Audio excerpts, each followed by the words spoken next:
Okay, Ms. Kraus, good morning. Can you hear me okay? I can, thank you. Good morning. Okay, great.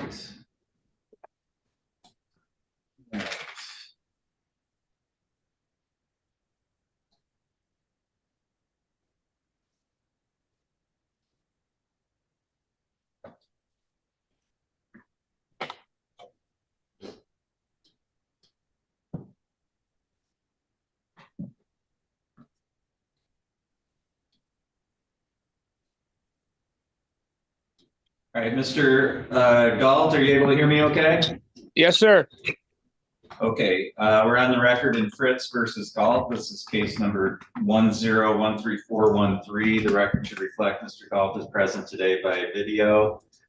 We have Ms. Kraus present on behalf of friend of the court. Ms. Kraus, can you give me a status of this file today? Yes, on August 16th, the defendant was arraigned on a bench warrant and the court granted a PR bond, and the hearing was adjourned to September 3rd. September 3rd's hearing was adjourned to today because the defendant was still lodged in the county jail due to a criminal case through circuit court. On September 20th, the court entered an order revoking the defendant's bond on this case pursuant to his request. This order also indicated the issue of contempt would be addressed at the show cause hearing scheduled for today. On October 2nd, the court entered a stipulation and order to reinstate bond. This order was reinstated at $300 and forfeit the bond to friend of the court upon being released.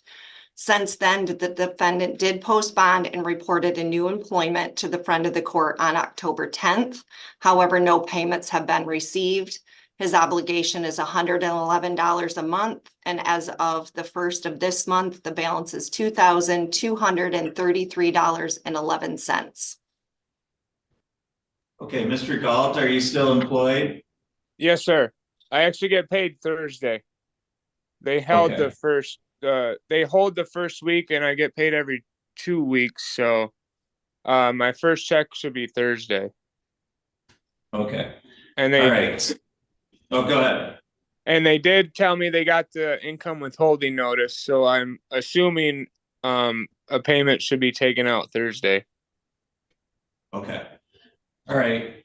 Ms. Kraus, I'm going to adjourn the hearing for today, given that information. And I'm just going to leave it up to you, Ms. Kraus, if you think that when we get to December, if this needs to come on for hearing again, I'll just ask you to set it for hearing. But if the income withholding comes through, then I'd like to adjourn this out to see how that goes for 90 days. Okay, could we request though, if he's receiving his first paycheck, if there's no money withheld, that he contacts friend of the court to discuss what payment should be made this week to meet his Yes. obligation? Can you do that, Mr. Gall? Yes, sir. Yep. Okay. All right. Ms. Kraus, anything further on this file today? No, thank you. Okay, Mr. Gault, you're free to disconnect at this time. Thank you. Okay, have a good one.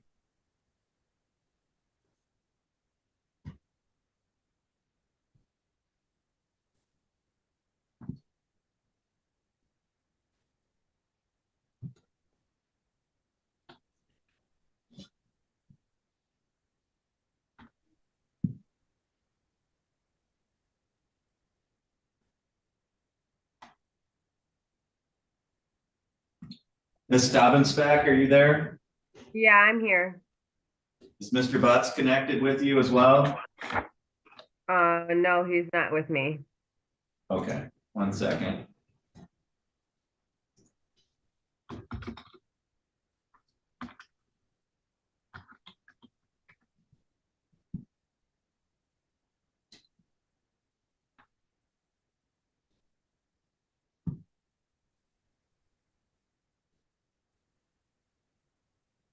All right, somebody's connected. Sir, can you tell me what your name is, please?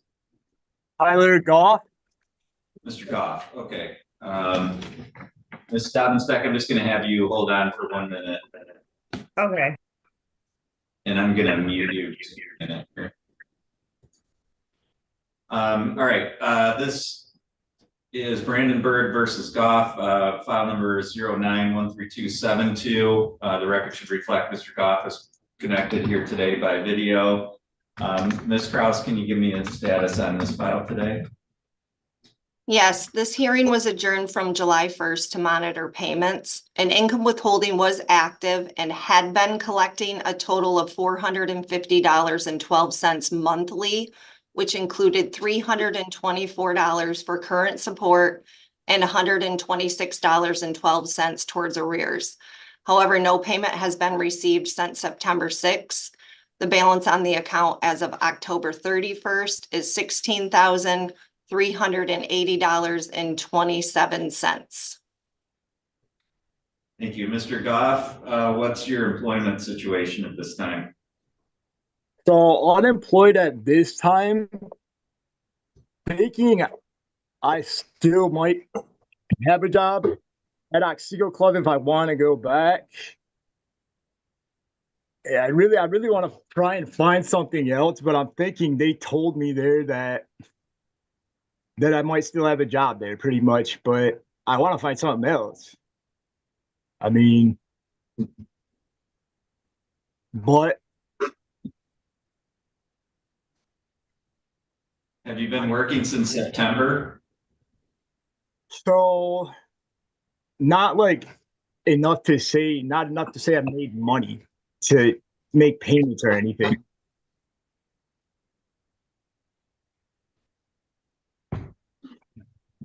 Well, I think I Alright. can go back there for a job. They told me I could go back there. And I mean, I could give it a shot, but it's just something to where, like, I don't know. You know, it might be a month or two again, like 2 months. And the plan was to find another job. But finding like, well, I wanted to find another job before I even went anywhere else, but not, you know what I mean? So, but All right, Ms. Kraus, would this be a first finding of contempt or a second or subsequent finding? I am not sure on that, but given his information, if that he's not employed, a friend of the court could request the defendant be ordered to provide weekly job search documentations of their efforts to find employment and any income received. The matter could be set before referee legal on December 11th to monitor his compliance with the court order. Okay, what I'm gonna do, Mr. Goff, because just not doing anything is not acceptable given the arrearages that you have and your current monthly obligation. The court is going to require either that you gain employment, that you submit job search requests to the front of the court, or that you make payments, some type of payment within the next 30 days. The court will, Ms. Kraus, agree with your suggestion that be set for hearing in front of Mr. Legal or referee legal. Mr. Goff, I'm going to assume, just based on the age of this case and the amount of arrears, that this would be a subsequent finding of contempt. I want you to understand, I mean, if you're not making payments, if you're not looking for work or actively engaged in finding employment, you're not really giving me any other options but to sentence you to a jail sentence. That's not productive for you. It's certainly not productive in terms of collecting the support that's owed. But if you're not working towards that, there really isn't any other reason to not sentence you to a jail term, and that would be up to 90 days. So I'm going to give you 30 days here until December 11th to do those things. If not, you're going to be indicating to me that you're opting for the jail sentence. Do you understand that? understandable. All right. Understandable. Ms. Kraus, does Mr. Goff need to contact friend of the court today to make arrangements to submit those job search records? Yes, that would be ideal. If I'm not available, he can leave a message and I will follow up with him as to how to do that. Okay, thank you. Mr. Goff, do you have any questions? Not at all. Okay. All right, thank you. That's all for today. Make sure that you contact friend of the court here today, and you're free to disconnect at this time. Thanks.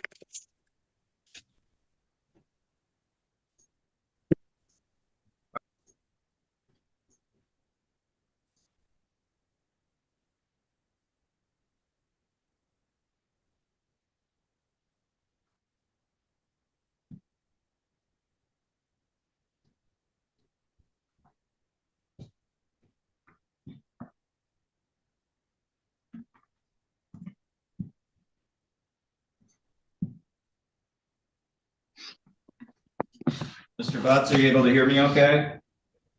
Yes, sir. Okay, this is Dobbins Beck versus Butts, case number 2218954. The record should reflect both parties are present today by video. Ms. Kraus, can you give me a status on this file today, please? This hearing was adjourned from September 3rd to monitor direct payments from the defendant until an income withholding order was active at this, and then this hearing would be removed in advance with that active income withholding. There's only been one payment for the defendant since the last hearing in the amount of $22. His current monthly obligation is $395. And the arrears as of today is $9,013.62. All right, Mr. Butts, where are things at with your employment at this time?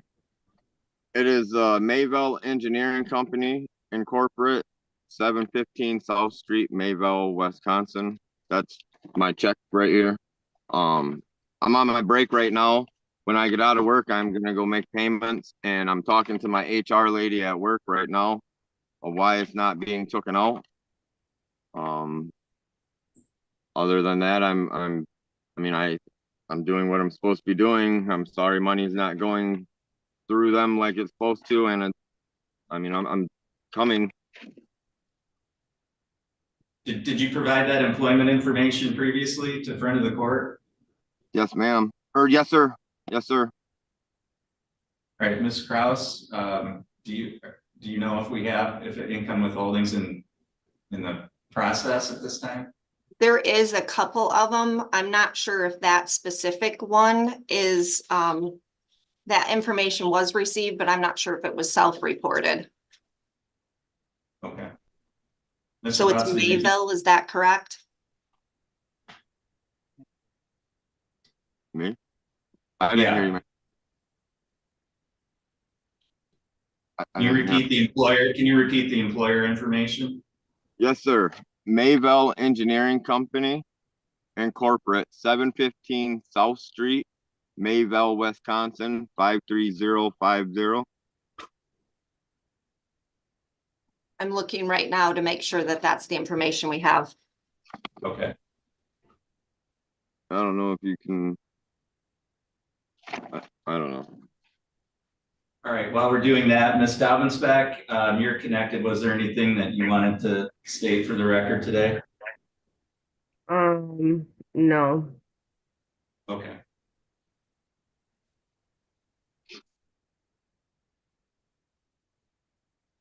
It does indicate that we do have a Mayville listed. I'm not sure if that is the appropriate address, so he may be able to contact friend of the court to request to speak to our specialist in regarding the income withholding to make sure it's getting to the appropriate location if that's the case. All right, Mr. Butts, can you follow up with that today? Yes, sir, because I even plan on giving friend of the court when I make a payment today my HR's card. I have it right here, so you guys will have her phone number and everything. All right, okay. So the court's going to adjourn this hearing out for 30 days to monitor that income withholding. Mr. Butts, I do need you to follow up with that call today to friend of the court so you can provide that information to them. And As soon as I get out of work, I'm going to make a $400 deposit between my child support cases. okay. All right, Ms. Kraus, anything further we need to address on this file today? Just to indicate that if that income withholding is not collecting money from his paychecks, that he would continue to make self-payments. Yes, ma'am. Are you paid weekly or bi-weekly? Bi-weekly. Thank you. You're welcome. All right, thank you. That's all for today. Mr. Butts, you're free to disconnect at this time. All right, thank you, sir.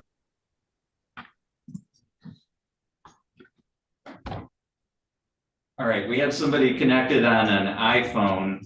If you can unmute, please.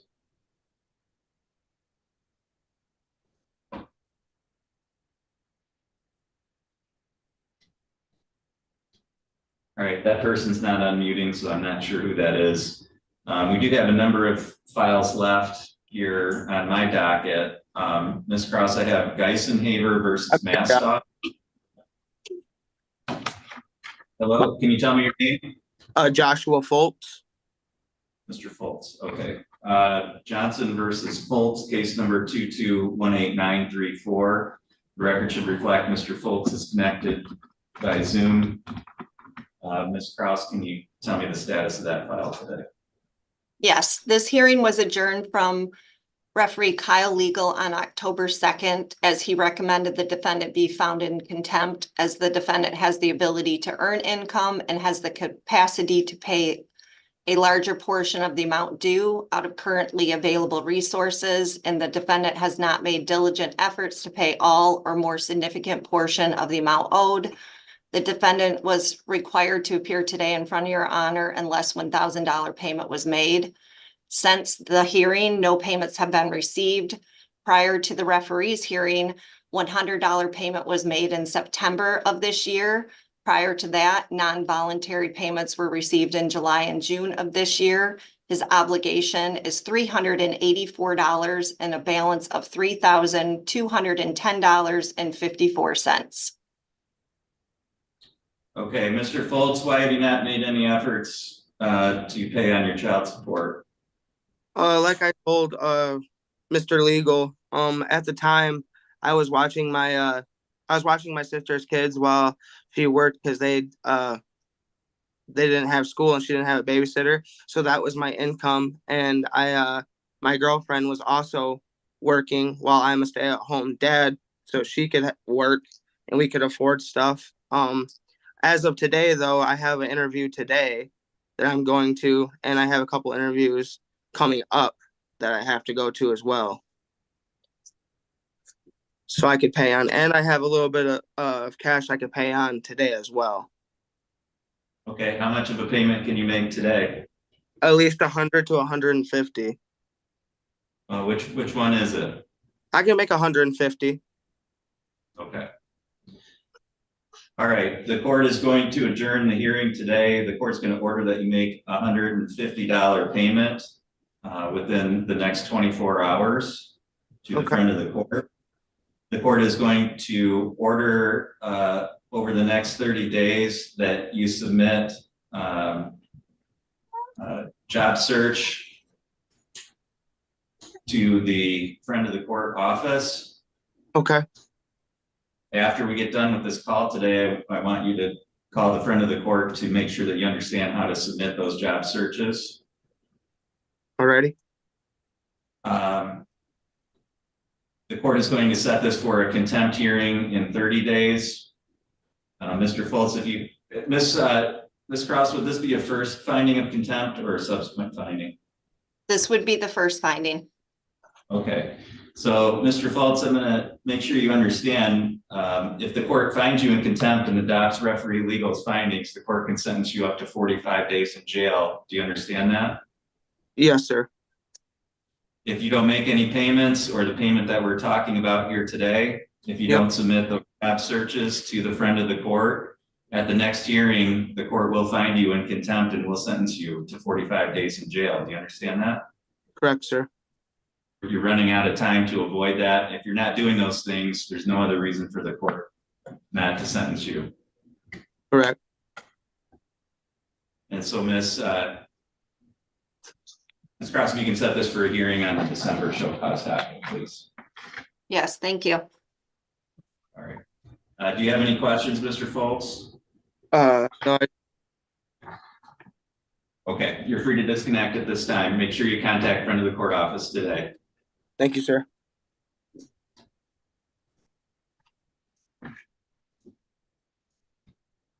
All right, the court had, as I was indicating, Geisenhaber versus Mastock, case number 1616512. There are no further individuals connected for the show cause docket.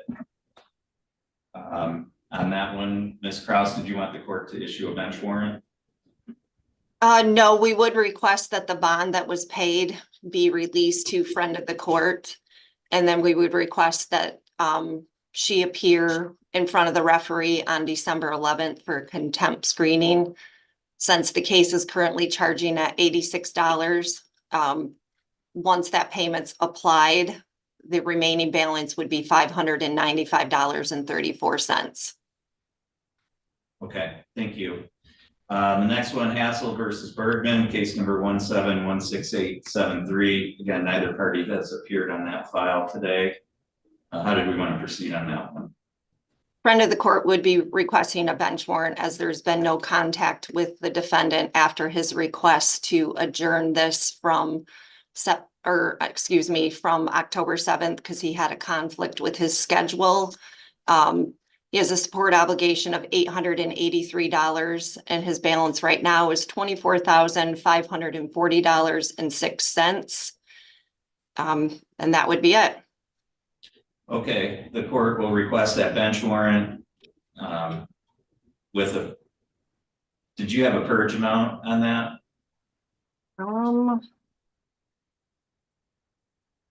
I do not. I could come up with something. Give me just 1 minute.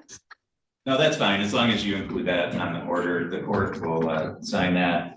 Once Mr. Hassel's arrested and brought before the court, we'll proceed further on his case. Thank you.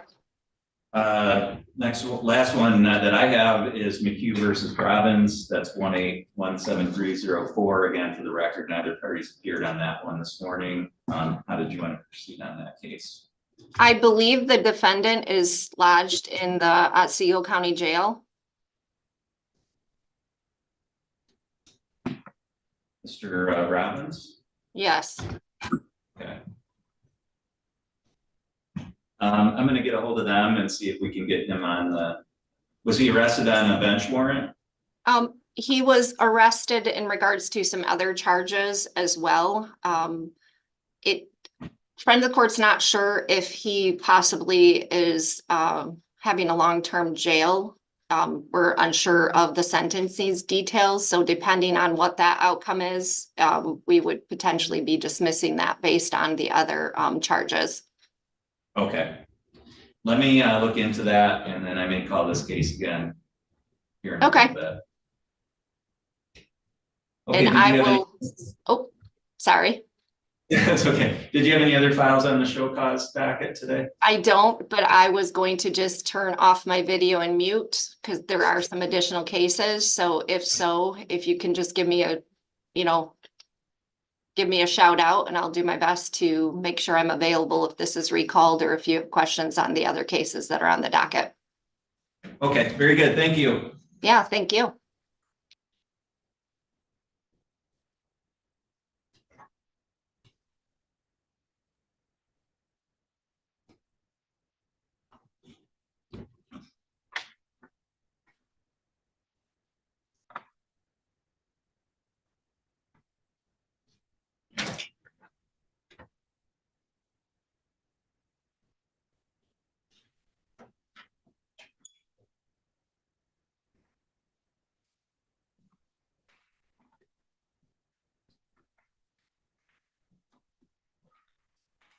Okay, Mr. Dundon, are you able to hear me all right?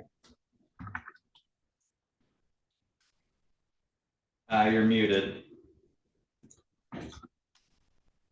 Sorry, this thing did some kind of update and I'm not used to how it looks now. Can you hear me now, Judge? I can, yes, thank you. Oh, thanks. All right, we'll go on the record. This is our 9:15 hearing, Robinson versus Robinson, case number 2419660. Mr. Dundon is connected. I see that your client is also connected, Mr. Dundon. This was set for a status conference today. Again, it was set at 9:15. It's now 9:25. I do not see Ms. Robinson connecting. How did you want to proceed today? Your Honor, if I may, we also filed a motion that was scheduled today to compel discovery and deem request to admitted. But just to give the court some background, the custody and parenting time has already been resolved. There's an order that I apologize. I'm not sure if the court has it yet, but it was signed by the friend of the court. All parties put it on the record, I believe, like 2 weeks ago. So that part's resolved. And in fact, I have a text message from Ms. Robinson agreeing to a final property settlement. So I was hoping she was going to be here and that we could feasibly put a pro con on the record because I've drafted a consent judgment of divorce based on our texting back and forth.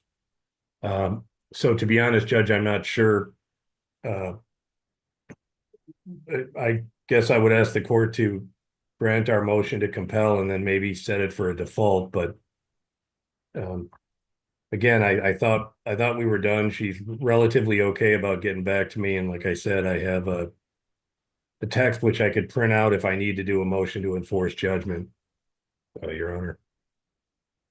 Okay, looking at your motion, your notice of hearing has it set as December 2nd. Oh, So sorry. that- I apologize. I thought we were able to get in, or I misunderstood an email. My fault. So I guess where we're at now, what I would do, since we have that hearing set for December, if you have a settlement that you want to put on the record and submit a judgment, if you're able to get that far, the court would obviously proceed that way on that date. If not, then we can have a hearing on your motion. I do consider Ms. Robinson's failure to appear today as a default. So if you want to enter a default based on her failure to appear, I think that would be appropriate as well. But I don't know that we can proceed today. But I think all of those things could happen by December and we could be ready to move forward at that time. Fair enough, Your Honor. I apologize. I must have misread something. Thank you. Okay, so we'll proceed with the motion as scheduled on December 2nd. Again, if you're able to reach agreements, submit a judgment, I'd be happy to take proofs that day. Or again, if you want to enter a default based on Ms. Robinson's failure to appear today, you can file that paperwork as well. Will do. Anything further today, Mr. Dundon? No, thank you, Your Honor. Okay, thank you. You and your client are free to disconnect at this time. Thank you, Your Honor.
right, Ms. Paletta, can you tell me what case oh, I see, you've got the number there. All right, thank you. 19692, okay.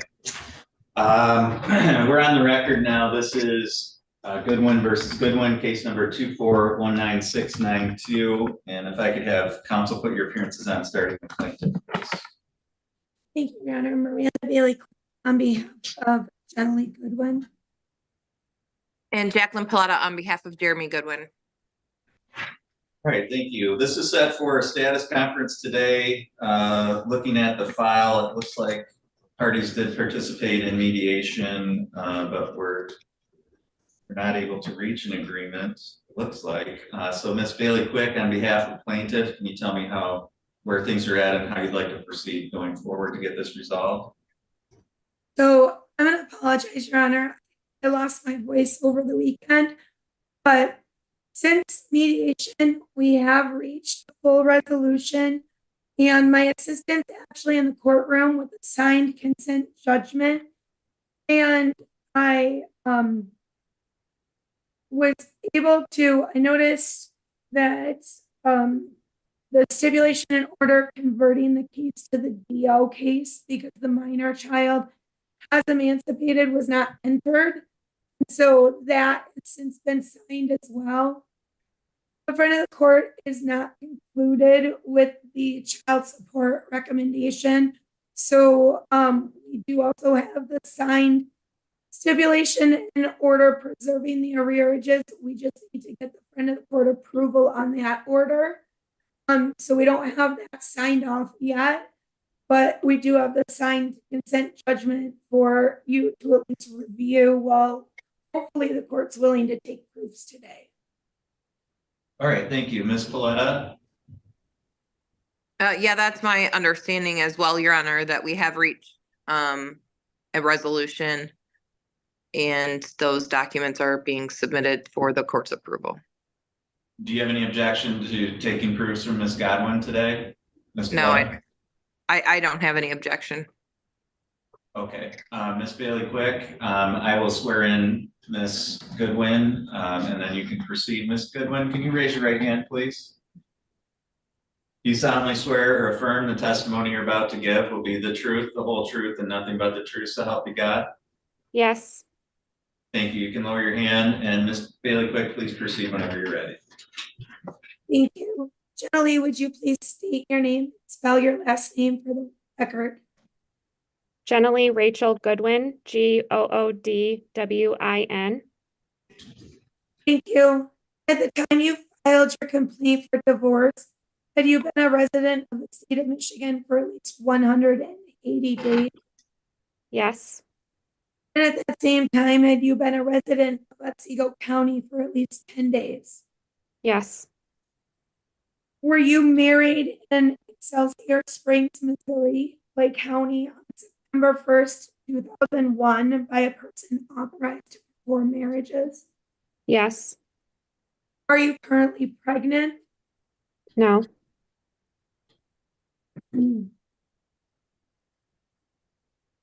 At the time you filed your complaint for divorce, you did have one minor child, but since that time, you do not have any minor children, correct? Correct.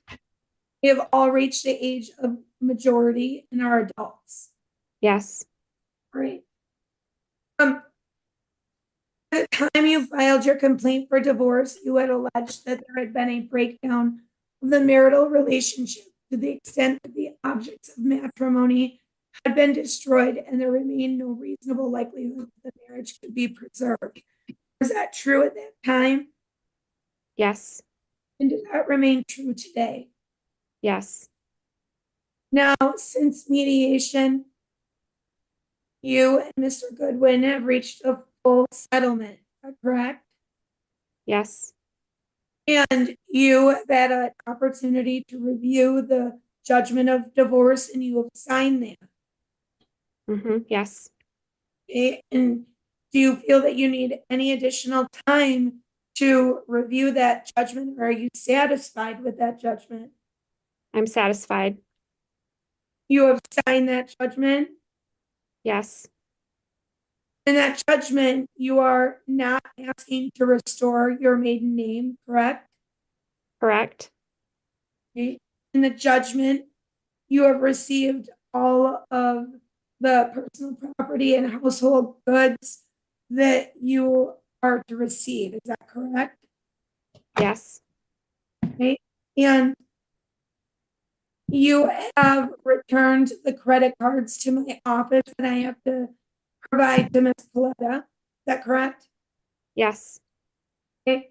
And in the judgment, it also provides that you are to receive $6,500.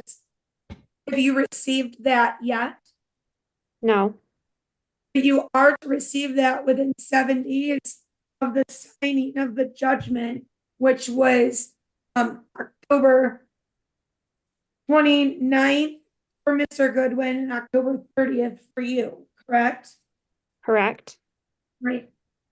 In the judgment, it also provides that there's not going to be spousal support for either you or Mr. Goodwin.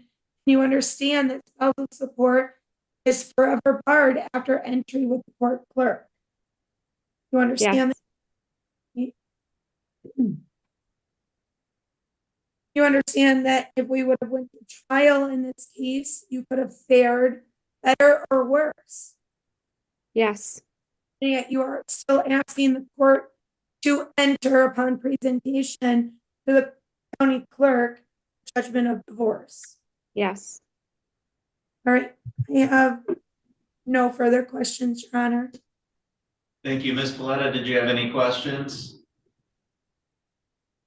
No, I don't have any questions. All right, the court finds that the statutory grounds for divorce have been met by the testimony of Ms. Goodwin. The court will grant the divorce. I will look for those documents and the court will sign those once they're presented. Ms. Bailey Quick, anything further we need to address for the record today from plaintiff's side? No, Your Honor, thank you. Ms. Paulette, anything further from your side? No, Your Honor. Okay. All right, thank you. That's all for this hearing today, and both sides are free to disconnect at this time. Thank you. Thank you.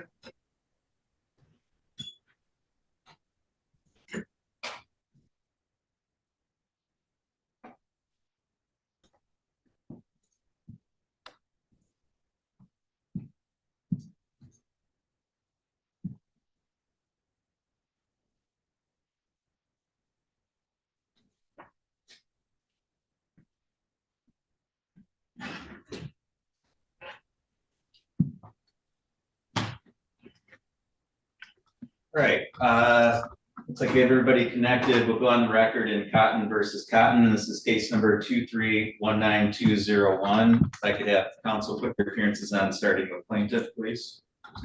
Good morning, Your Honor. Jennifer Dusman-Coy on behalf of Kayla Cotton, who's present with me in my office.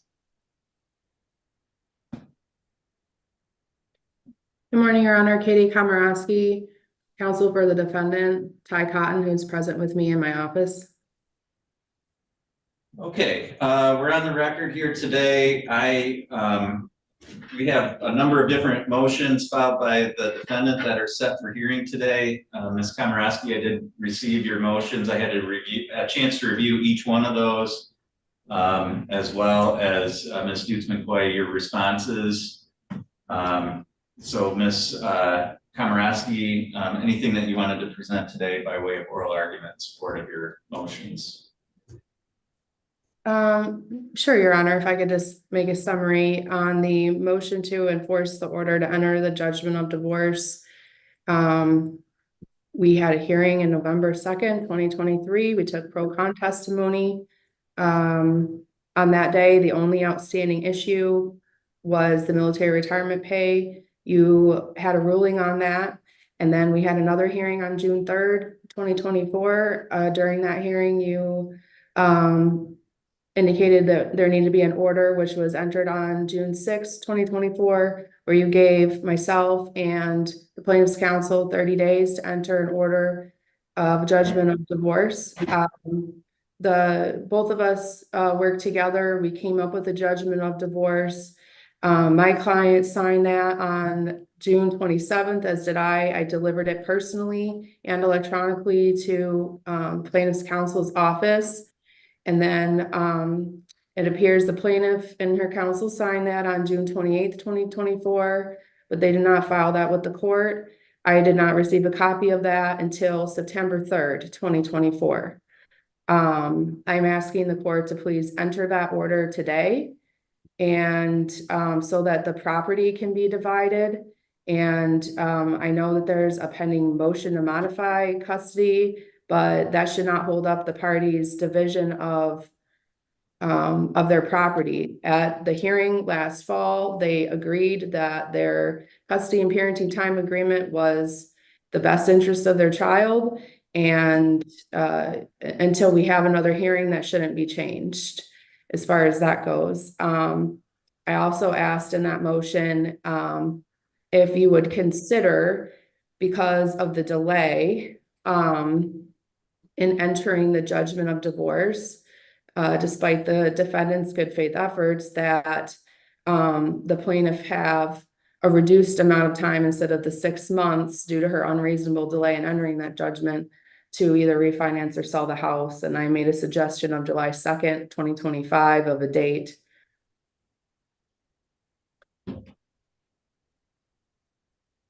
On the 21-day objection to the referee hearing ruling, essentially in that hearing, Your Honor, my client was denied access to the hearing. He had some technical difficulties. I spoke to him. I directed him to go down to the court. He was there at the court. He was not allowed to come in the courtroom.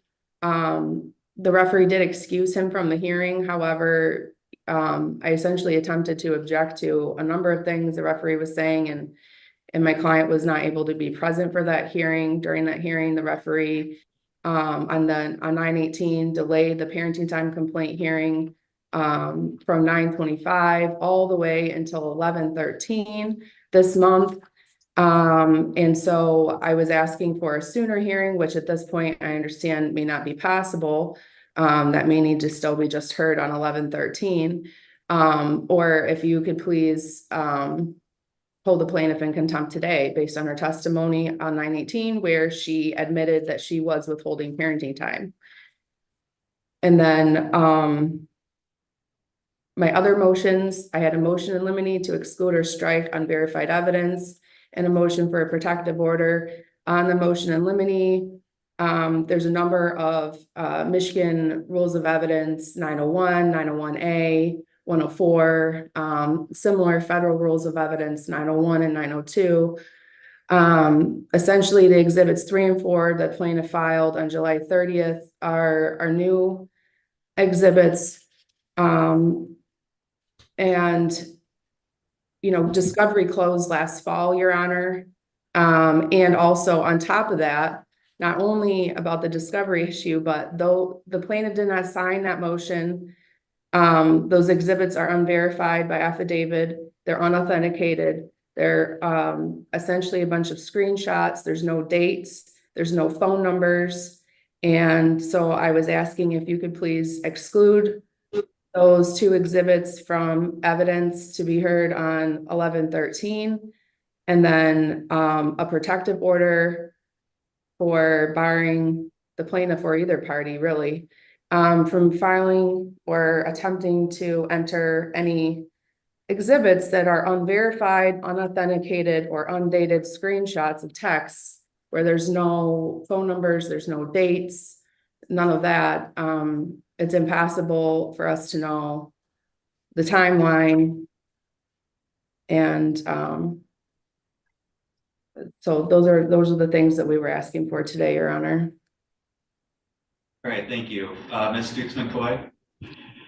Thank you, Your Honor. First, in response to the motion to enter the judgment, as we had indicated in our written response, we did get a judgment together as the court had ordered and a uniform child support order. When I went to get front of the court approval, the front of the court did not approve that because the front of the court, the parties had opted out about a year prior. But then the circumstances had changed for my client. We could no longer opt out anymore. So we couldn't enter that judgment of divorce.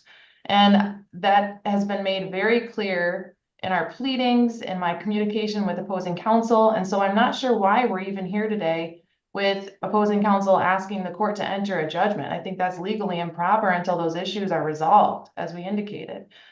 Furthermore, I think under the court rules that we cited in our response, as well as Thompson versus Thompson, the court can't bifurcate this. Under Yao versus Yao, the court can't bifurcate this case and enter a judgment regarding the property without resolving the custody and child support matters that are outstanding. So this is a request that the court simply cannot grant, and that's why we had asked for attorney fees, because the court, this is a frivolous motion because the court cannot grant the request that the defendant has made, and that should be frankly patently obvious.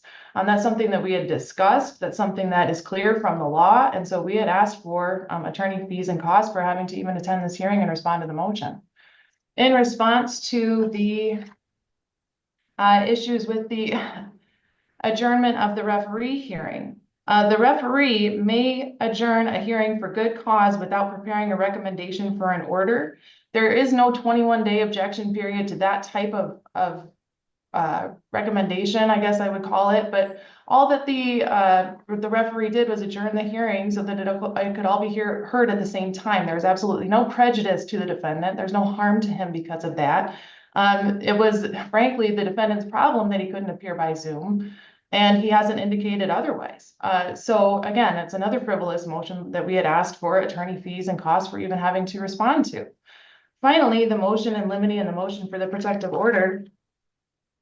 The defendant doesn't like that we included his text messages between my client and himself, particularly one that referenced the court, about him frankly refusing to pay child support. And so that's perfectly relevant to the pending proceedings. We haven't had any kind of evidentiary hearing in this matter. Contrary to opposing counsel's assertion, my client did not testify on the 18th. I don't think she even said anything at the hearing. So we've got a hearing that's coming up that the referee can make these decisions about what should come into evidence or not. Simply attaching something to a pleading does not make it admitted into evidence. And so the referee can decide those things. I think those are properly before him. That hearing is next week. And so again, we had requested attorney fees and costs for responding to this frivolous motion. Okay, one question, Ms. Dukes-McCoy, part of Ms. Komorowski's motion regarding the judgment is to enforce the parenting time order. And my understanding is, based on your filing, that your client's not denying that the parenting time hasn't occurred as it was supposed to occur. And her reasoning for that is that the child refuses to go, so parenting time hasn't happened. What's your response in terms of Ms. Komorowski's request for the court to order, which it did as part of its ex parte order, although it denied in part the relief requested. The court in that ex parte order did make it clear that your client was to abide by the parenting time order as it was in place. So what's your response to that portion of this?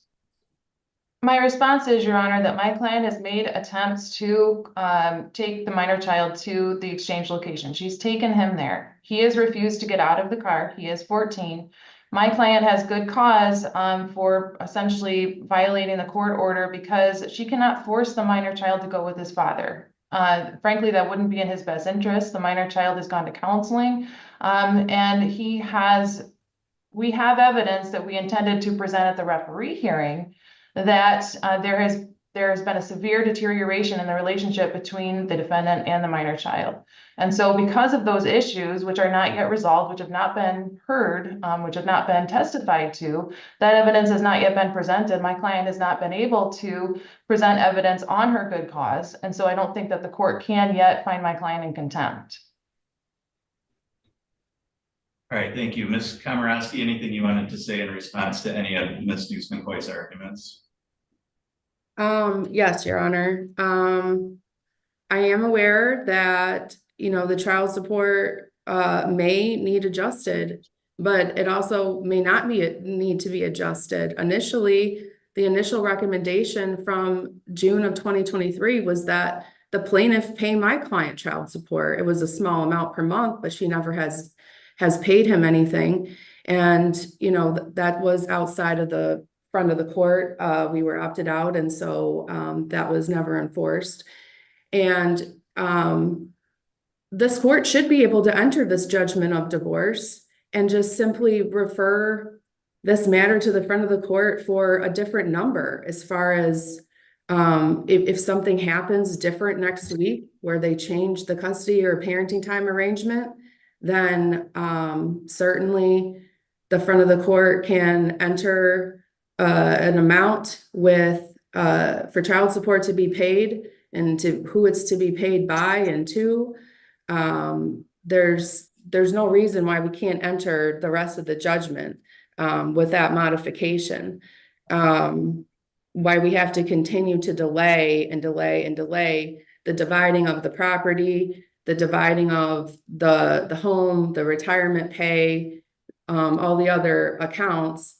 There's just simply no reason for it. And in addition to that, the plaintiff has admitted repeatedly that she is denying my client parenting time. We have filed complaint after complaint after complaint for parenting time. Essentially, these people, she shows up to the parenting time location and just says, you know, he's not going with you today. And then he's like, okay, well, I love you, buddy. Hope to see you soon. And that's it. I've seen videos of this, which, you know, perhaps I need to enter if we're going to go to this hearing on the 13th, but, for, you know, again, you know, they're admitting that we haven't heard any evidence that the child is actually really not wanting to go. As far as counseling goes, my client is the one who requested the counseling. He set up the counseling appointment. He insisted the child go to counseling. The plaintiff did not want the child to go to counseling. The child didn't want to go. And so he did go to one appointment. The child has actually missed, and this is not in any of these pleadings, but it's in one of my parenting time complaints recently. The child has missed several days of school while in the custody of the plaintiff. And he has not been able to speak to his father. I don't know how there could be a continuing relationship between the child and his father if he doesn't talk to his father and he doesn't spend any time with him. My client has a right under the Constitution and under the laws of the state of Michigan to have parenting time in custody unless the court says otherwise or takes those rights away, and that has not happened. So I don't think that my motions are frivolous, Your Honor. I would not file frivolous motions. I believe that I have reasonable cause to be filing these motions. I would ask that you deny the plaintiff her request for attorney fees for that. And thank you for listening to the motions today. Okay, all right. Again, I did have a chance to review the motions prior to the hearing, taking that into account along with what both counsel had to say on the record here today. There are a number of issues presented. First of all, with regard to the text messages being attached to briefs and the motion in limine, in my view, those are foundational issues. Those text messages may very well be admissible if Ms. Cotton testifies that, you know, she received them from Mr. Cotton, that they're accurate representations of the conversations that they've had. Then questions as to when they were sent, whether there's other information that was conveyed in those text messages. Those types of issues to me go to weight, not necessarily admissibility. There are statements of a party opponent. They're admissible under the hearsay rules, again, subject to a proper foundation being laid. In other words, that they were text messages received by Ms. Cotton from Mr. Cotton. They'll be subject to cross-examination, and either the referee or myself eventually would make credibility determinations about how much weight should be given to those text messages. But again, subject to a proper foundation, as I've indicated, I think they would be admissible. So in terms of excluding them or some type of protective order, I don't think that's appropriate. Again, I think those are decisions, evidentiary decisions that would have to be made at the time that they're offered. But I don't think there's anything inappropriate about attaching them to briefs as potential exhibits. I think, in fact, Ms. McCoy would be required to do that to make sure that there isn't any type of unfair surprise. And the court frequently requires parties to at least list exhibits, if not provide provide exhibits prior to hearing so that there isn't any unfair surprise and that both sides have an adequate opportunity to be prepared to address the evidence that is presented. So I don't think there's anything inappropriate about attaching them.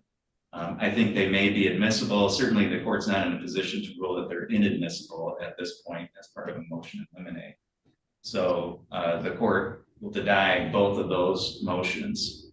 As to the, and I'm going a little bit out of order here, but I'm addressing them in my view in order of importance. The objection to the referee's finding, again, that wasn't a factual finding, that was a matter of procedure.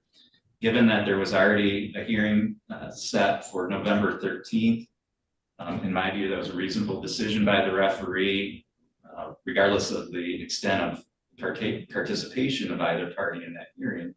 I think that was a reasonable decision by the referee in terms of conserving the resources of the court and the parties to have those matters all heard on the same date. As a practical matter, while it did result in some delay, it's unlikely that those matters would get before the court prior to that November 13th date anyway. And so again, I don't see anything unreasonable or improper about the referee's decision to move that September 18th hearing. And so the court's going to deny that motion. In terms of the judgment of divorce, I agree. I think that it would be more appropriate to have all matters settled before the court enters a judgment. I understand that's resulting in some delay, but I think, again, to conserve the resources of the court and more importantly of the parties, it's appropriate to have all matters with regard to the judgment settled so that there's some finality to it once it is signed by the court, filed, as opposed to entering a judgment that may or may not be challenged in one or more ways immediately after it's filed. So in terms of a motion to enter the judgment, the court's denying that. In terms of the motion to enforce the judgment and the parenting time provisions, in my view, that is an order of the court. We've got a 14-year-old child that's refusing to do what they're supposed to do. I have teenagers. I understand how difficult it can be to motivate teenagers to do what they're supposed to do. But this isn't a choice for a 14-year-old to make. And essentially, Ms. Cotton's allowing a 14-year-old to decide whether the child's going to obey the order of the court. And if that child was refusing to go to school, that child was refusing to bathe, if there were any number of things that child was refusing to do that either Ms. Cotton had a legal obligation to do, like making the child go to school, or a moral or ethical or parental obligation, like things like bathing or whatever it might be, I don't think she's going to let a 14-year-old make that choice and say, well, doesn't want to go to school, I guess the child doesn't have to go to school. The court order is no different than that at all. And in my view, allowing a 14-year-old to decide whether they're going to obey a court order is, number one, unfair to the child because you're putting the child in that position to make that call. That's something that the parents need to do.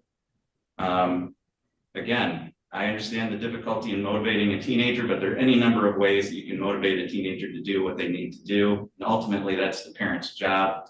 I also view it as really a way to circumvent the court process. If the situation had deteriorated so badly that it was unsafe or dangerous for the child to attend parenting time with Mr. Cotton, then there should have been an ex parte motion filed, and the court should have made a finding that parenting time shouldn't continue for some reason. And if the court granted that motion, then Ms. Cotton would be on solid ground and declining to force the child to go to parenting time. If that motion is denied, then Ms. Cotton needs to make sure the child goes. And by making that decision on her own, she's essentially taken all of that into her own hands as opposed to the court, which is the proper party to decide whether or not an order that's in place needs to continue to be followed. So for all those reasons, I do find that Ms. Cotton is in violation. The court is going to leave the remedy to that up to the referee. The referee's in a position to make those kind of decisions after hearing some evidence as to the circumstances surrounding it. But I think Ms. Cotton absolutely has wrongfully denied parenting time. She's taken it into her own hands to decide or let her child decide whether or not a court order should be followed. And that's inappropriate until that order is changed by an appropriate process, either by the referee or by this court. So in my view, that parenting time needs to be honored immediately. I put that in my order in August. That's been ignored. Or Ms. Cotton is going to suffer contempt sanctions. And so that's up to her. If she wants to let a 14-year-old decide whether to follow a court order, she's going to be the one that's going to pay the consequences for that. So the court finds that she is in violation. Again, I'm going to defer to the referee to determine what an appropriate remedy is for that violation. I also find that while the court denied a number of defendants' motions in this case, I think they were appropriate motions given the kind of tumultuous proceedings throughout the summer and into the fall.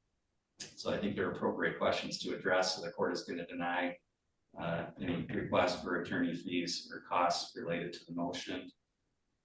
Ms. Komorowski, I'm going to ask that you prepare an order that reflects the ruling in the court today and either submit that with a stipulation as to form or under the 7-day rule. Yes, Your Honor. All right, that's all I have for today. The court will set this for another status conference in 30 to 60 days following the referee hearing that's going to take place on November 13th. The court will send out a notice of the date and time of that next hearing. And that's all I have for today. All parties are free to disconnect at this time. Thank you. Thank you, Your Honor.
Mr. Blumberg, are you able to hear me okay? I'm sorry, I think you're still muted. Sorry about that. Okay, Mr. Turner's connecting, so just give me a minute here. It looks like his it's still loading him onto the waiting room or the courtroom here, so.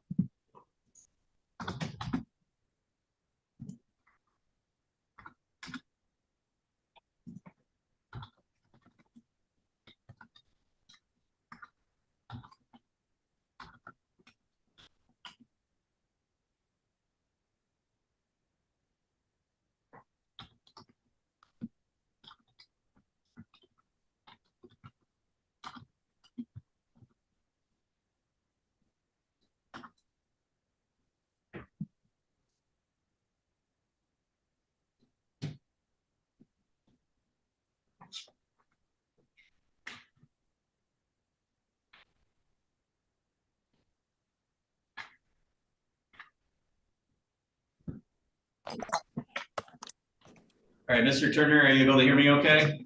I am. Sorry about that. I was having computer issues. Okay, no problem. We're on the record now. This is Lacey Turner versus Michael Turner, case number 2419678. We have Mr. Blumberg present on behalf of Ms. Turner, who's also present by Zoom video. We have Mr. Turner on his own behalf, also by Zoom video. This is set today for a show cause hearing. Mr. Blumberg, I did review your show cause motion. You're alleging that Mr. Turner's violated the prior order of the court by disposing of assets and essentially moving assets or putting them out of the reach of the court's order.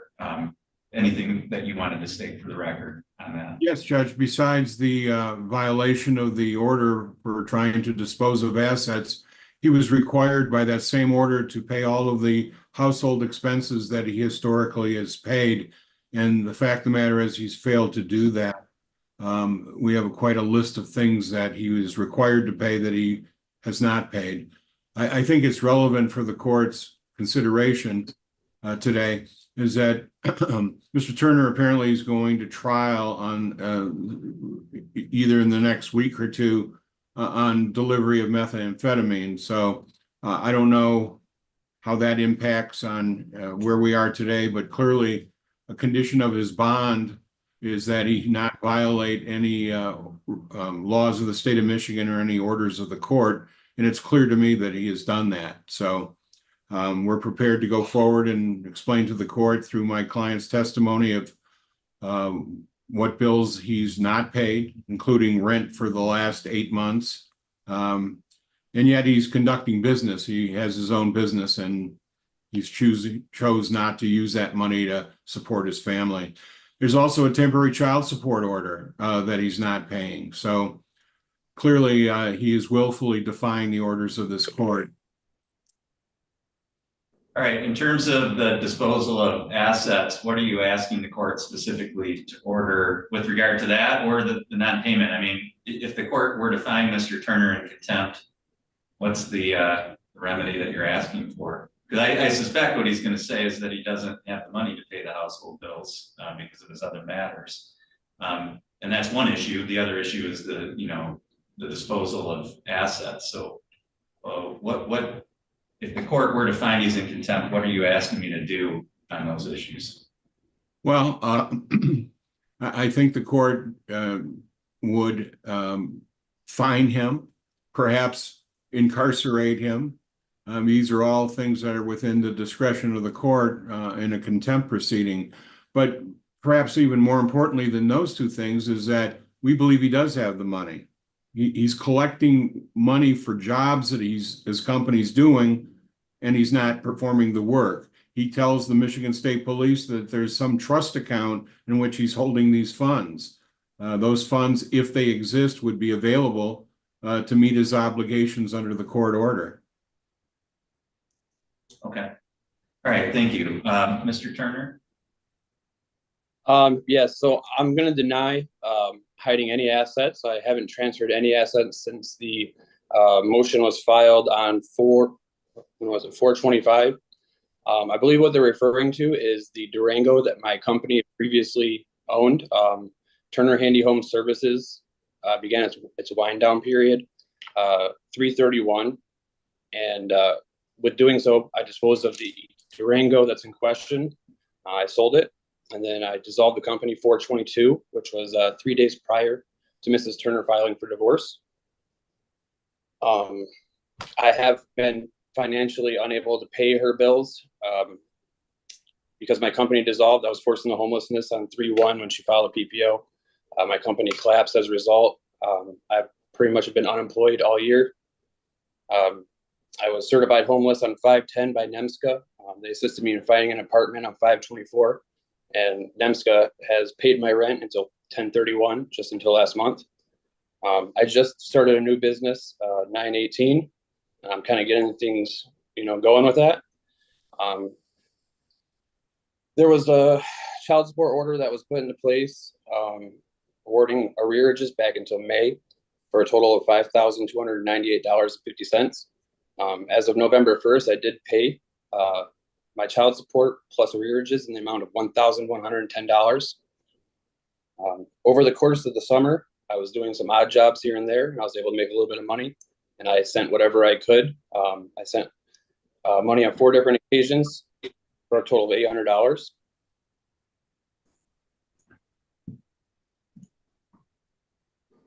Okay, all right. Mr. Blumberg, any response to that? Well, yeah, certainly if Mr. Turner felt that he couldn't comply with the court's order, it would have been incumbent upon him to seek relief from the order. He's never filed a motion to relieve himself of the obligation that from the order that the court signed. The fact is there's 2 young kids involved here that are not receiving child support from their father, who's otherwise physically able to work. I've heard this excuse from the beginning of this case. We understand, again, that he has represented to the Michigan State Police that there are funds available, that those funds are being held in some trust account. Again, I don't know if that's truth or just pure sophistry on his part. In the meantime, it's these 2 kids and my client that are the ones that suffer because of Mr. Turner's refusal to support his family. Okay, well, I mean, first of all, I guess there's 2 different issues. Well, there's 3 different issues here. Number one, the child support issue, that's a matter that would, I'm assuming that's through the friend of the court. Is that right, Mr. Blumberg? Is the child support order through that? I doubt that. Yeah. Okay. Yes, so the enforcement mechanism for child support would be through the friend of the court, and to the extent that that's not occurring, I'm sure that friend of the court is following that part of it because they've got an obligation to. In terms of any bond violations in the criminal matter, I think that's something that would need to be reported to the prosecutor's office for determination of whether they would seek an ex parte order to revoke bond. What is, I think, appropriately before this court is the court's order that was entered, which did prevent the disposal of assets and the requirement for payment of household expenses. So I think in order to make a determination about whether to what extent Mr. Turner should be held in contempt on that, I think the court would need to conduct an evidentiary hearing. Number one, I would need to determine this issue of when the Durango was sold, who it was owned by, and there's also Mr. Blumberg in the messages that you attached, which I think we would need to have an evidentiary basis to admit, but assuming that they were admitted, there's also an indication in there that there was $8,000 that was also moved specifically to avoid the divorce, because that's in that text message. I moved this because somebody told me to get it out so that it wouldn't be part of the divorce, which would clearly be a violation of the court's order if that's true and if that is admissible. But I think the court would need to make evidentiary findings on that to hold Mr.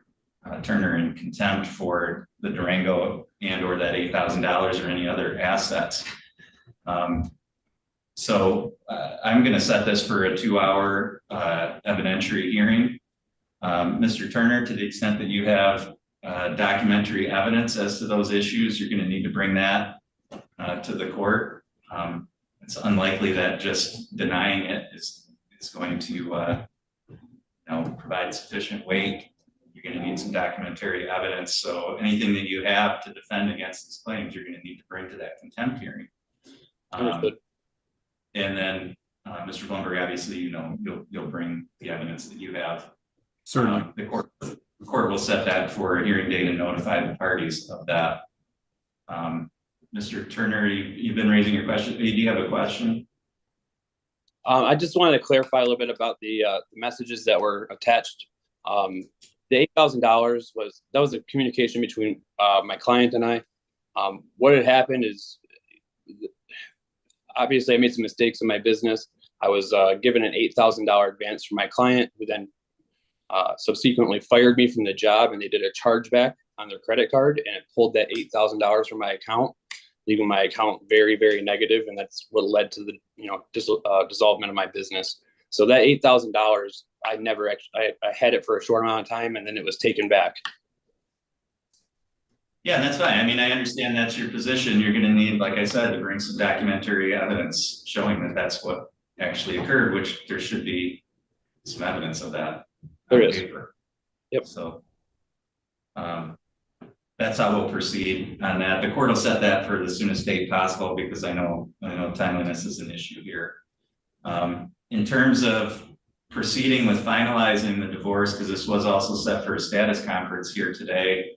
I know we've got these issues outstanding, but Mr. Blumberg, how do you envision us getting to a resolution here? Well, there was a hearing in front of the referee. I don't know that Mr. Turner filed an objection to the recommendation or not. Certainly, again, how this criminal matter turns out, again, whether he's going to trial, I looked at the court's docket. It looks like it's coming up fairly soon. That's going to obviously have some impact on the ultimate custody and parenting time. Right. Okay. I'm going to set this for a status conference at the time of that contempt hearing. And let's see where we're at that point and whether or not the other issues have been resolved. Mr. Turner, is there anything that you wanted to put on the record regarding scheduling to resolve the divorce matter? I mean, at some point, this divorce is going to need to get finalized. Yeah, I mean, I don't have any withstanding issues. I'm not sure why this is being drug out so far. We've hashed out child support, custody, all that. I've offered to give Mrs. Turner to the Durango if that's what she wants. I don't really want to fight about this anymore. I'm just ready to wrap it up. You know what I mean?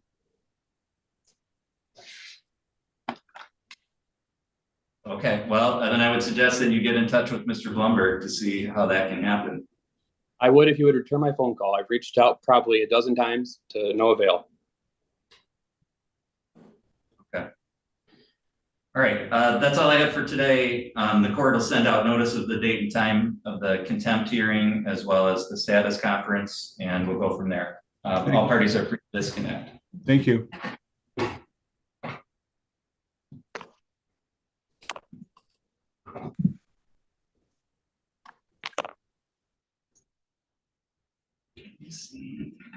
I know I have a case number.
goodness.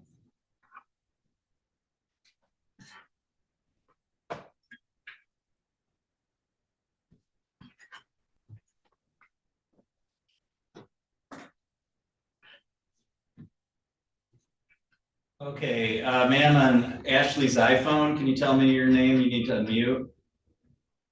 Ashley Deemert / Heinz. Oh, okay. I've got your hearing set for 10:45, so I'm gonna just put you back in the waiting room until that time, okay? Okay, sounds good. Thank you.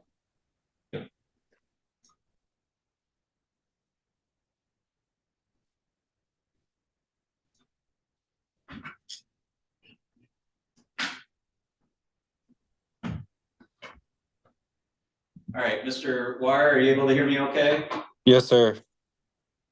Okay, we're on the record in War versus Peele. This is case number 2319324. The record should reflect that Mr. War is present today by video. We have, this was set for hearing at 10:30. It's now slightly past 10:30. I do not see Ms. Peele appearing today. Your Honor, if I may speak. Yeah.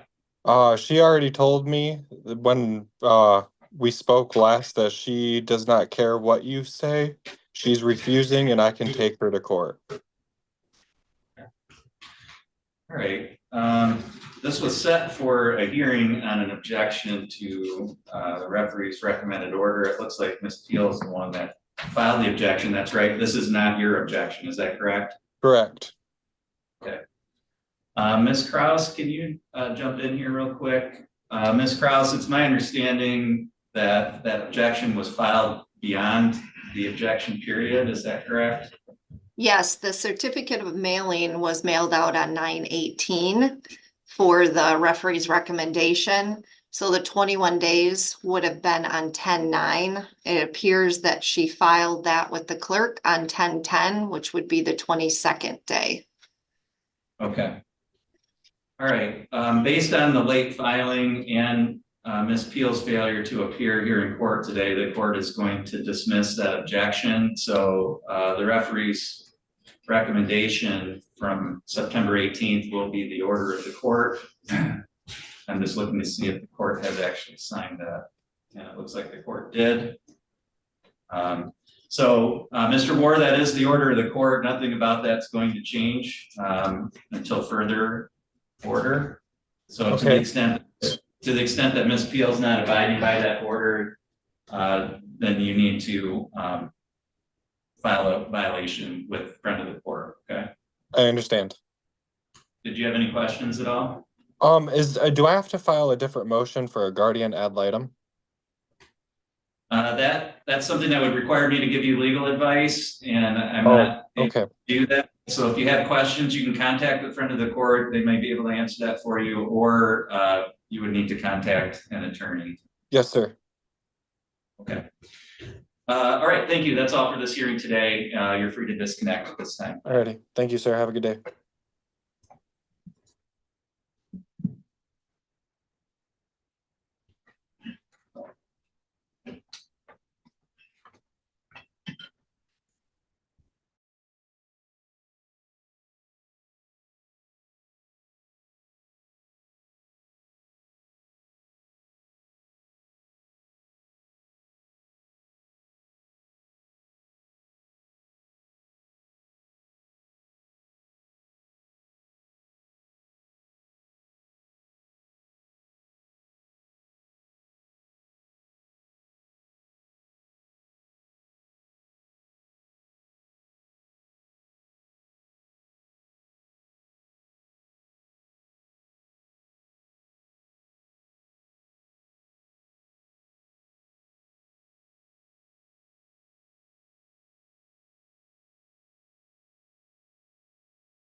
Okay, it looks like we have both parties connected. We'll go on the record in Heinz versus Heinz, case number 2419641. Again, we have both parties connected by Zoom video. This was set for a hearing today. Just as a recap, we had a hearing back in June where the parties indicated that they had all matters settled. So the court set this for a hearing in October to finalize the divorce. And instructed the parties to submit their judgment of divorce in front of the court documents prior to the final hearing date. We did have a hearing back on October 7th. Neither party appeared for that hearing, so the court set this for a final hearing date today and would dismiss the case if neither party appeared. Ms. Heinz, you're the plaintiff in this case. Is it your intention to still proceed with the divorce here? We were wondering if we could put it on hold till the first of the year. I have to have a major surgery in December. And Anthony is willing to help me through it. Yeah, we're still working on, we've been working on things a little bit, and we've been trying stuff, so we were wondering if we could get like till New Year's or like a 3-month extension or something. Sorry for wasting the court's time on this, but yeah, we were hoping to be able to get a couple-month extension or something. Okay, so what is allowed, you can put this on a stay for 6 months. Okay.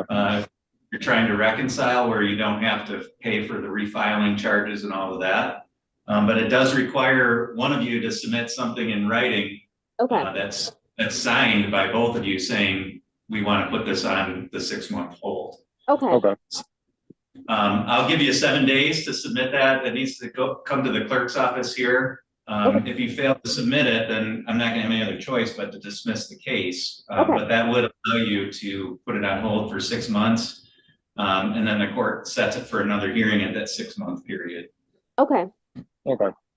And like we said, we're not trying to waste your time and stuff, but we've both been kind of working on things for the last few months. And yeah, well, that's exactly why in divorce cases this is allowed, because people sometimes try to reconcile or work things out. So there's nothing wrong with that. It's just a matter of, the paperwork needs to be done. So okay, so the court will allow 7 days for you to file that notice. And then if it's not filed, the case will be dismissed. If it is filed, then we'll proceed in 6 months. Okay.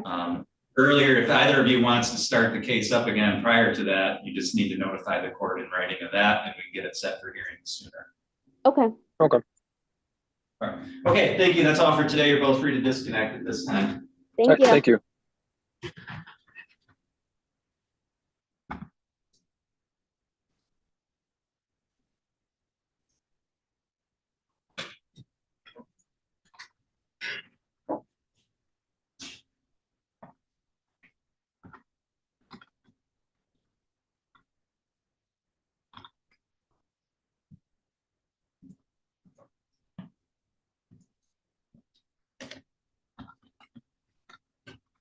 All right, Ms. House, are you able to hear me okay?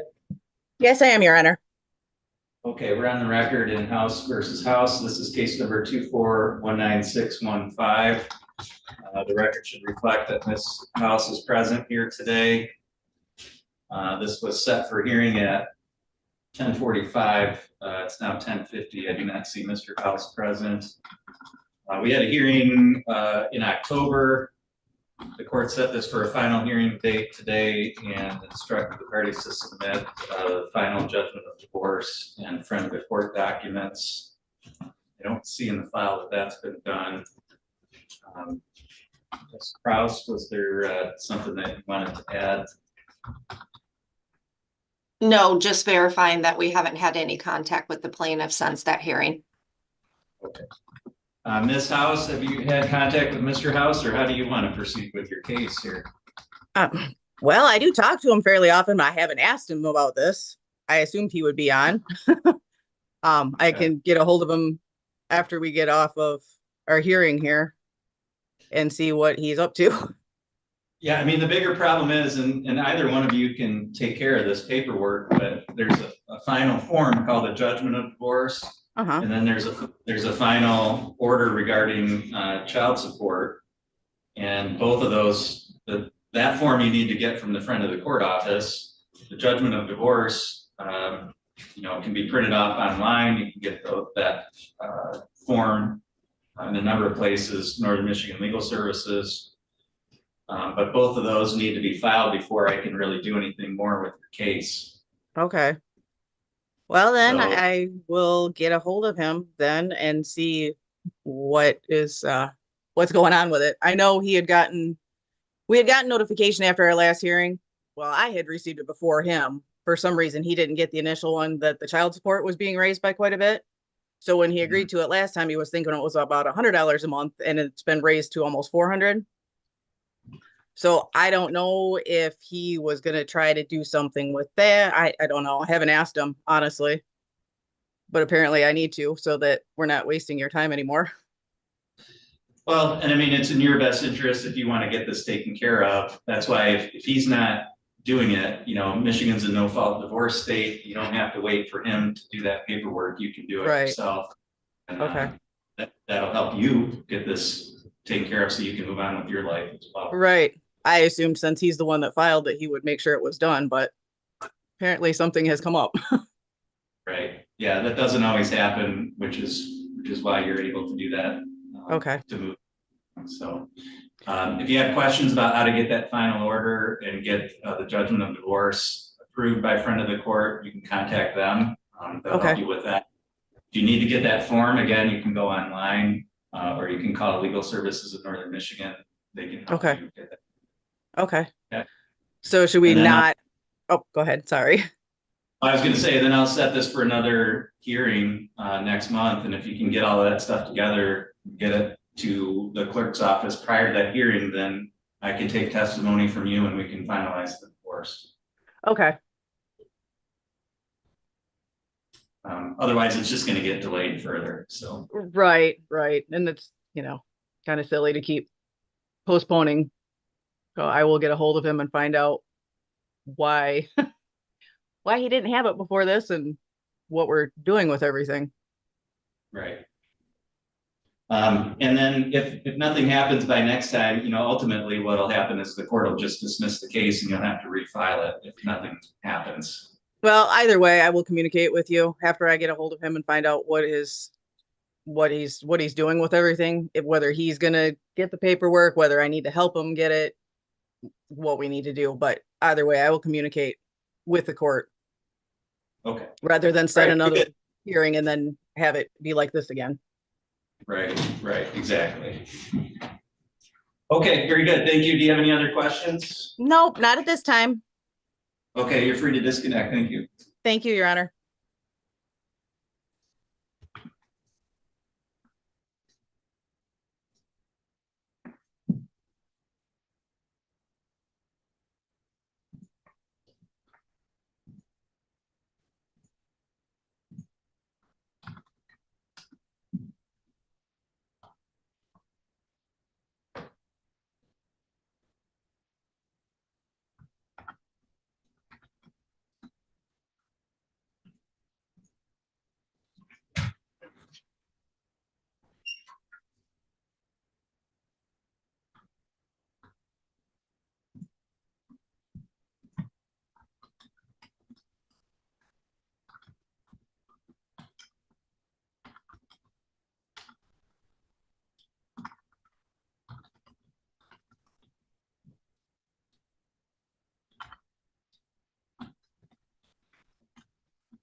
All right, Mr. Straw, are you able to hear me okay? I am, Judge. Okay. Mr. Locker, are you there? Yes, Your Honor. I can hear you just fine as well. Okay, great. We're on the record now in Derenzi versus Locker. Case number 2419843. The record should reflect that Mr. Straw is present on behalf of Ms. Derenzi. Mr. Locker is present today on his own behalf, both sides by Zoom video. This is set for a pretrial hearing today. I'm also aware that the parties are set for a hearing before the referee on November 25th. So in my view, I'm not sure how the schedule, this may have been set before that hearing. I know there was some ex-party practice back and forth. My view, Mr. Straw, is there's not much we could do for scheduling here today until we have that referee hearing, but certainly open to other suggestions. What's your view on behalf of Mr. Derenzi? I agree with you, Your Honor. I think that we'll have that hearing on the 25th with the referee. Likely, I know that for our part, we would agree to hopefully mediate a resolution. So that's kind of the course I'd anticipate this case taking. We'd have the referee hearing, go to mediation, hopefully resolve things there. And if not, we'll have an evidentiary hearing. Okay, Mr. Locker, what's your point of view? Yes, I mean, ultimately, I would like her and I to be able to, come to common grounds and come up with, what's in Darcy's best interest. Okay. All right. So the court will just order that this matter proceed as currently scheduled before the referee on November 25th. And the court will set this for another status conference following that hearing. And we'll send out notice of the date and time of that to parties.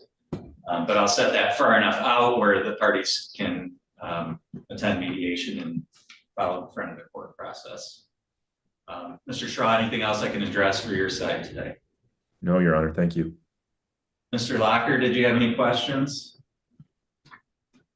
Just the referee thing. That's the evidence.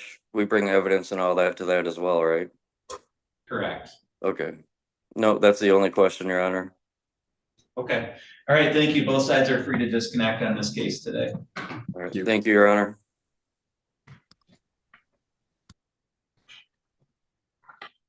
Your Honor, Yes. I just wanted to follow up before I disconnect, because I believe that's the last hearing I would potentially have information for, is you had mentioned earlier that you may recall the Robbins case. Were you able to figure any of that out? I was not. So we're going to have to reschedule that. Okay, so it'll just be rescheduled then? Yes. All right, thank you. Okay. Thank you for your help today.